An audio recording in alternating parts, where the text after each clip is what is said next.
Hi and welcome to another Watch Geek video. Today, we take a look at a new analog digital model in the extra-large lineup of G-Shocks, the GA140. I will also be doing a detailed tutorial on how to set up and use all the functions of this model, so if you need to learn how to use yours, or if you just had your battery replaced and the hands have gone mad, click on the link up here to go to that video.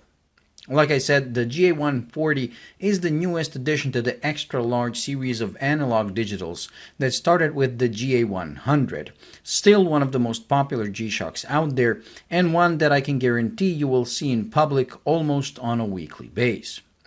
The name Xtra-large was adopted when the GA100 was introduced years ago, when it was in fact one of the biggest G-Shocks out there. But with the introduction of many Master of G analog digitals that simply dwarf this and the GA100, the name today has more of a historical than actual meaning. After the success of the GA100, Casio kept using the same case and the same design concept for many more watches like the GA110, 120, and so on. Then we had a bit of a pause on their side, and now again they're returning to this concept with the GA140. When I say concept, I mean it's the same exact watch as the GA100 and GA110, with only the screen and hands having a different layout.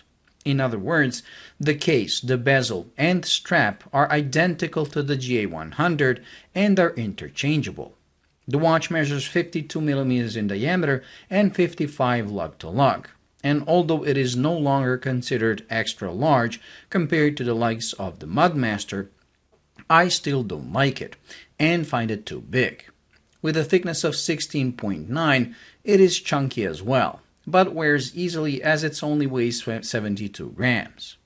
When it comes to the functions, just like the case, they're identical to the older brother, the GA100. So the watch comes with 1/1000th of a second stopwatch that can measure up to 100 hours and has the ability of calculating your average speed once you input the distance you travel.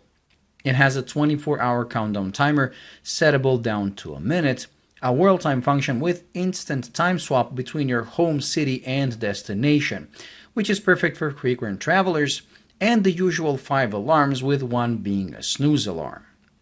All that is powered by a regular lithium battery with an estimated life of 2 years.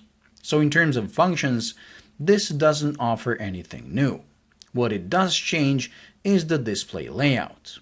On the GA100, it was inspired by airplane cockpits, while on this, it is inspired by boombox stereos of the 90s. And since I am a kid from the 90s, I do remember all those colorful displays. Sadly, this version is a negative screen, so the colors don't really pop like on the positive ones. And if I was in the market for one, I would most definitely choose one of those. Another thing that is different is the shape of the hands that now look more like something from the Gravity Master line of G-Shocks.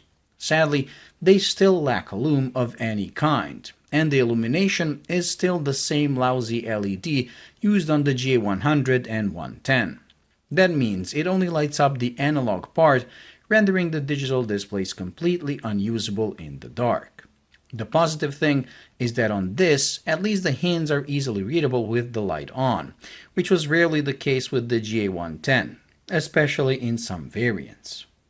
One thing I'm glad they didn't change is the buckle, as we see more and more G-Shocks coming out with plastic buckles, something I still dislike.